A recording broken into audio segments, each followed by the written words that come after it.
The Grow My Cleaning Company podcast helps owners of cleaning companies just like you to grow your company and yourself so you can make more money and finally get the time and money freedom that probably got you into this business. Discover how to automate and create systems that allow you to grow like crazy without losing control. If you dig the show and want to show some love, subscribe, rate, and review on iTunes. It really helps. Enjoy the show. Welcome to the Grow My Cleaning Company podcast. I'm Lindsay Bjorklund, and this is Jackson Pinkoski, live in person. We're live. We're actually here together, and we are recording at our next level event in Scottsdale, Arizona. So while Mike and Tracy are teaching, I grabbed Jackson to do this video, and it's taken us way too long to sit here and do this, but we're doing it off the cuff. And for those of you listening, only really need to see the video version because we are doing this in TikTok video fashion, as young Jackson tells me, with the tiny lapel mics, but we're holding them. We don't have enough money for clips, so yeah, we need to monetize this podcast. So this might be the best podcast ever because we are going to show you behind the scenes of how we actually do what we teach. So Jackson here just gave an awesome, long, I was up there for a long time. He was interrupted a lot about podcast questions, but your presentation was actually about marketing and changing your marketing strategy this year. And the whole goal of your 2022, if you can believe it, the whole goal of 2022,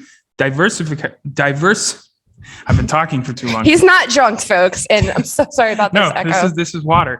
Diversify your marketing strategies for this whole year. Because if the past year and the past 2 years have taught you anything, one channel isn't going to cut it. You could have been living high off the horse on Facebook for, forever, back when Facebook was Wild West of ads. But now you need to diversify because if Facebook goes down as it starts to go downhill, you're just going to be in a tough spot. So the whole thing we've been talking about here, at least that I've been talking about, is how to diversify, how to best do that, and how to best reach your customers at each point of their journey. I even had a cool chart and everything, which maybe you guys can see someday. But yeah, that's what we do here, and that's what I do, and that's what Lindsay does. So one of the interesting questions we got, and things that a lot of our clients were asking about was, well, that's all great, Jackson, and making content to put out there. There were a lot of podcast questions. And one thing you said, and that Mike really harped on, is that you just got to go out and do it. Like, don't have excuses. Don't wait for like the perfect moment to do something. Just setting this podcast up, Jackson and I had a lot of issues. But we're doing it. We're doing it. We actually don't have a script. We don't have anything. And Jackson's like, I'm kind of worn out and I'm going to do this. I'm committed to doing this. So thank you for sitting here. So yeah, I guess since we're doing this off the cuff and we're living what we teach, very, guys, this is very behind the scenes. Okay. So first of all, content. So with content, any kind of content, whether it's an Instagram, a TikTok with your cool lavalier mic, I don't get it. But I think what is the most important thing about content, in your opinion? Like Lindsay said, just do it. I mean, honestly, a lot of people get hung up, and especially a lot of people here get hung up on like high quality content. This is not high quality. Thinking about high quality content, like you see a YouTube commercial or you see a Super Bowl. We just had the Super Bowl. You see Super Bowl commercials. You go, oh man, that's such high quality content. You don't need that. You can be just as effective with, just stuff shot with your iPhone. We're on my Mac right now. Stuff shot on a Mac. It's not about the quality of the production. It's the quality in the content that you're putting out there. And that's what we kind of finalized on. It's you can have crappy quality, but you want to get value back. You don't want to have crappy content in that. So I hope I give you good value in this conversation. Okay. There's like a lot to unpack there. So first of all, what I get from that is don't use the quality, like the physical quality of like this MP3 or this MP4 of the video we're making as your reason not to do it. Like, yeah, we could have totally done this off of my phone. I myself have really expensive microphones that I could have brought with me and a mixer, but we're doing this so off the cuff with our joke of lavalier mics. Our audio mixer is going to kill me. But we're just getting it done so we can bring value to you guys. So that's the second most important point that I just took out of what you said. You want to bring value to the clients you are attracting. Yep. Okay, so let's do a real world example of this. So if I was a cleaning company owner, I'm coming to you, Jackson, and I'm like, oh my God, my ideal clients are on Instagram. It's young women that are single. Let's think of an avatar, shall we? A young woman that is single between 20 and 30, and she's doesn't have any kids, and she's making good money, but she does not have time to clean. But we know she's on Instagram. Oh man. Is that hard? Was that a hard one? I thought that was a tough I thought market. that was a soft 20 pitch. to 30 making, I mean, she's almost a unicorn at that point. Well, there's some in the East Coast. Yeah, East Coast. Okay. Yeah. So we got a young single woman that doesn't have time to clean her house, but understands the importance of having a clean home. Content wise, being put on the spot here. Mm-hmm. I mean, so ideally in the content, you don't want to have a dude. I'm sorry for you guys out there, but you don't want to have a dude telling a woman what to do. And if anybody's married or has a relationship, you can't have a pretty good ad with a guy telling a woman on how to clean or something like that. It's just years of bad experience, years of bad history there. So if you can get a woman to do it, that's usually the angle you want to take. And your entire premise of content's 15 to 30 seconds, 30 to 45 seconds, reflecting back on that pain that they have, that they know they want more time in their day. They don't have enough time. They get back from work. They go to the gym. Mm-hmm. Before they know it, they're eating dinner at 8:00. Dishes are piling up. Bathroom hasn't been cleaned. And now they're spending all day Saturday or all day Sunday, instead of hanging out with friends or going out and meeting people, they're stuck at home cleaning. And so if you can translate that back in your content with a woman as the front end, that's extremely relatable. Even those that aren't actively looking for cleaning will realize, hey, this is an issue and I would like my time back. Let me get that back. And you can be really blunt about it. You can just have a walking and talking video of, hey, women in, I don't know, the LA area, tired of spending your weekends cleaning up your home? Yeah, we get it. You should be out having fun, getting time back in your day. Give us a call and we can get that set up for you, or we can help give you time back, even better. Something as simple as that piece of content would take you 10 minutes to make, and you can have it posted same day. Okay. I like that. So I like that you said it only takes 10 minutes, post it the same day. All right, cool. Let's do another example. That was more of a residential situation. Let's do a commercial example.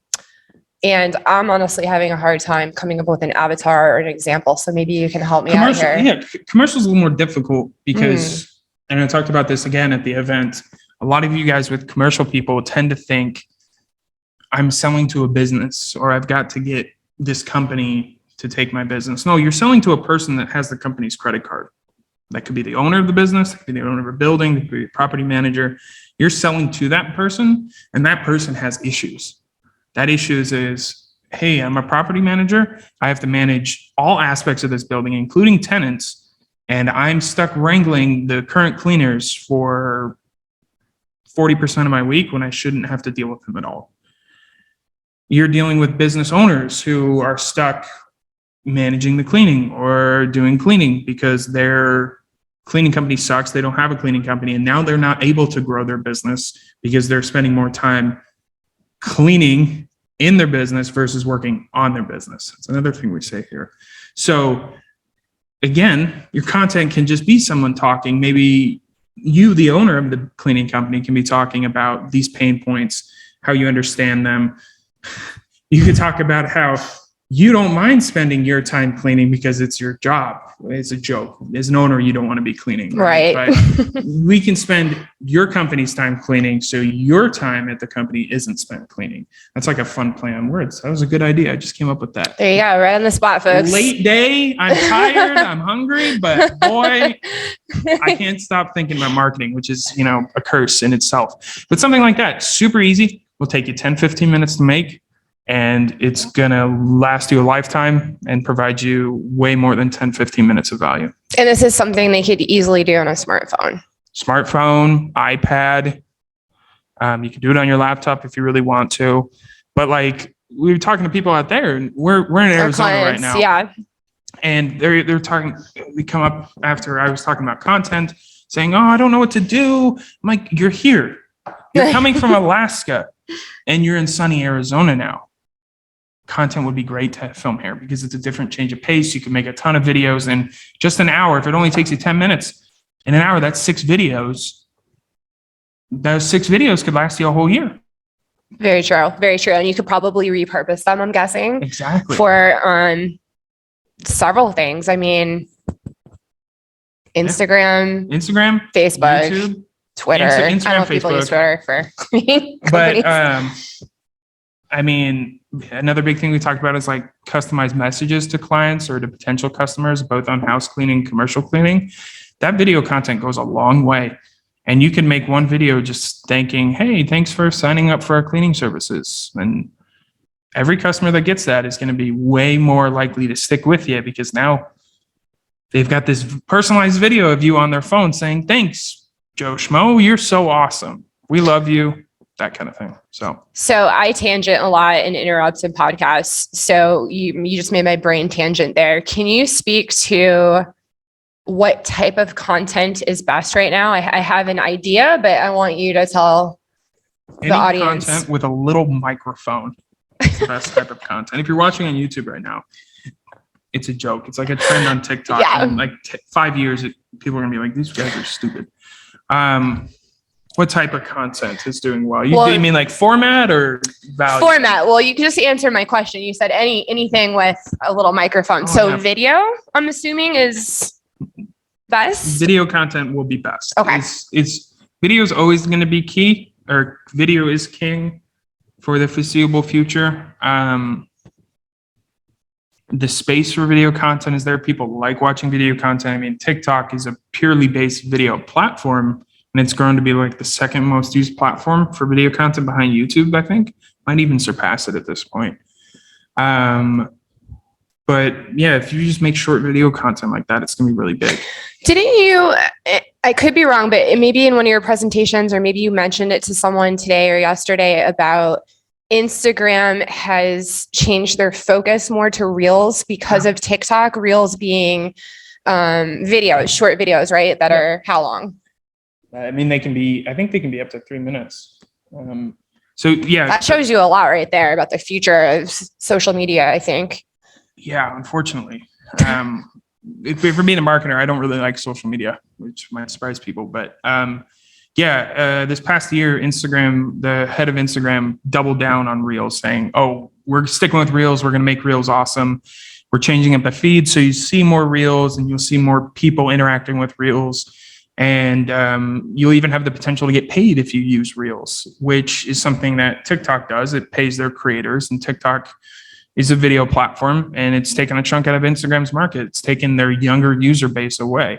And so now Instagram is, well, we might not be able to get the young user base back, but we do have this 20 to 35-year-old market that is, too young for really Facebook's popular heyday, but too old to be TikTok, Snapchat savvy as much as, younger kids are. And so that's like a perfect demographic, especially for the homeowner market, because those are the type of people that are the busy ones who work a lot, but have the money for home cleaning, but want time to spend with friends as opposed to home cleaning. And so if you make content speaking to that, it's great. And then the cool thing you can do too is put money behind it and force that content in front of other people. Because if there's going to be so many Reels, it means there's going to be so many spaces for ads on Reels, which is going to be great. So you just opened a can of worms for me. I did. Okay. So taking that tangent to the next level. Ha, joke. Playing words because we're at a next level event. Sorry guys, it's late in the day here and the puns they're coming out. So say I am following your advice, Jackson. I'm a cleaning company owner and I'm like, all right, let's do this thing. I got my video. How do I know how much money and how to start putting funds towards the advertising, as you say? That's the $1 million question. If I knew exactly how much money you should put behind your ads, I wouldn't be working here or anywhere. I'd be on a beach. There's so many factors. It depends like on your market. It depends. Are you in a big city, a small city? Are you selling to old people? Are you selling to young people? You're selling to first-time homeowners? All that kind of stuff comes into play. What does your marketing budget look like? Do you have a lot of money to spend? Do you have a little money to spend? How are we going to get that to test out? My general rule of thumb is start with $5 to $10. That usually encompasses. I mean, you can always go more. I wouldn't go less. There's really nowhere else you can go down from $5. That's a cup of Starbucks coffee. But you can get data at $5 to $10 without breaking the bank. And I play it safe because I talk to you guys like I don't know you from Adam because I don't know you at all. And but I'm assuming you're like, oh, I'm worried about spending a bunch of money and not getting anything out of it. And I get that. I completely understand it. But we still need to test. We need to get data in, and $5 to $10 can get you some data without breaking the bank. How long? Next question. At least a week. Okay. And then you can scale it up. Okay. I like this concrete action, people. Okay. I'm a person that's like, okay, I'm ready to do it. I just need a step-by-step instruction. Yeah. And you'll probably listen to someone else on a different podcast that will call me stupid and say this is the dumbest marketing idea ever. And I wouldn't go, oh, that guy's dumb. I'd go, yeah, he's probably right. Because if you came to me and were like, yeah, we've got 3 locations across all the Los Angeles area, and we've got 100 different homes, and our marketing budget is $3,000 a month, I would not tell you to test content at $5 to $10 a day. I would tell you to test content at $100 a day.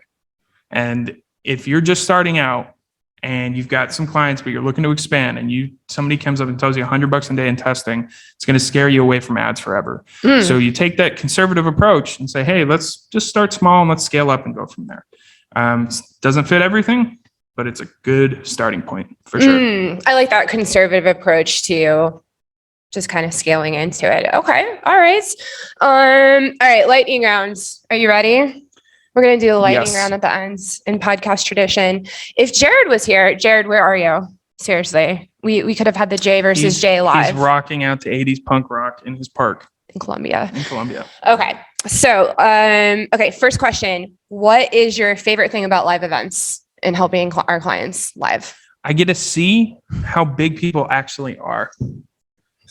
Because most of the time, so I get this joke all the time. The first time I did this live event, everybody's like, you're so much bigger than I thought you were. I'm like, oh, thank you. Like wider, taller. Am I fat?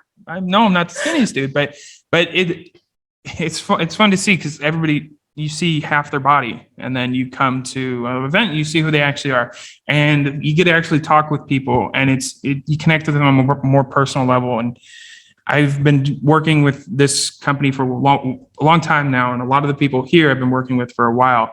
And it was fun when they were able to come here. I was able to like directly point them out and say, I know what you're struggling with. Let's work on this right now. Or I know what you need content with. Go shoot it out on the porch because it's a great little spot. So that's really why I like it. And people can't hide from me. So like during the week when I have my calls or when I'm working with people, they can hide and not show up. And my only rebuttal is to message them and go, hey, you didn't show up. And then they can make them an excuse. When you're here, I can go corner you and make you do something that's going to make you uncomfortable, but I know it's going to help grow your business. That was a long answer. That was not a lightning round, but I really enjoyed the answer because that was not planned at all. Okay. Yeah, because just so people out there in Cleaning Nation know, we, with our clients, we're on Zoom like most of the year, and we just see you in little squares. And so it's really good to see people in person and hear in person how lives are changed and how people are improving their business. And most importantly, they see other business owners doing the same thing, getting feedback. So that's just a little behind the scenes sneak peek here. I guess I have to close this out since Jared is not here, and people that have listened to the J versus J podcast in the past Do you have anything to say about the Lakers? They are so bad. The Lakers are worse than I could have hoped. They have Russell Westbrook, who is just not worth the gum on my shoe. LeBron James is basically in retirement mode. And the only guy that's actually any good, Anthony Davis, is broken and should have stayed where he was before. I forget where he was before, but he should go to a team that would appreciate him, not the Lakers. But I do miss Jared. And yeah, that's pretty much it. That was really good. So I'm actually going to close it out there because, you know, we know Jared's going to hear about this podcast. So we just had to sneak that in. Cleaning Nation, I guess. Oh, one more piece of advice question before we sign off. What is one great free marketing resource that you think could help Cleaning Nation? Not affiliated or anything, just something they could refer to. Like for information? Yeah. YouTube. YouTube's the best. Anything specific besides Grow My Cleaning Company podcast, obviously? Yeah, you can do the Grow My Cleaning Company podcast, but the internet is full of people who know marketing and people who have helped service businesses, people who have business in general, right? And the coolest thing about it is we all have different perspectives, but our general principle for getting things done and making companies money are about the same. So the execution might be a little bit different, but the end result is always going to be the same. And so by you doing your own research and going and watching videos, cool thing is you can do it while you're at the gym, you can do it while you're driving, you can do it while you're cooking dinner. It's good background noise to help you learn more. And you can find what fits well with your business, fits well with your personality, how you operate, and take that and adapt it to your business. And before you know it, the end result's going to be the same. So, oof, laying it down. That was good. That was good. See, unscripted is the best. In Cleaning Nation, if you like what you're hearing here and you want to learn more about Grow My Cleaning Company and what we do and how we can potentially help you grow your cleaning company, check us out at growmycleaningcompany.com/talk, TALK. And that will lead you to schedule a coaching call with one of our awesome coaches that can advise you some more. So until next time, Cleaning Nation, this is Lindsay Bjorklund. This is Mr. Jackson. I can't say your name. I'm so tired. And we're tired. And we're tired, but we made content today. We did content. High five. We did content. What? I have a twisty tie. Oh, okay. We did content. We See did how content. easy it is? Bye, Cleaning Nation. Well, here we are, the end of the podcast, and you made it. Great job. I've got a little bonus for you for sticking through with me, but like I mentioned before, if you got value out of this podcast and you want to show a little love, subscribe, rate, and review on iTunes, Spotify, wherever the heck you're listening to this thing. Share with a friend, share the love. And as a special thank you for those of you that stuck with me to the end, how about I give you my personal phone number so we can text? It's a great way for me to get to know you, your business, your goals personally. So shoot me a text now, 602-932-6431. 602-932-6431. I am the only one who responds to these texts, and I will personally respond to everyone I possibly can as long as this number is manned. Don't know how long we're going to keep this at the end of the podcast, so grab it now. 602-932-6431. Give me a text, say hey, can't wait to meet you.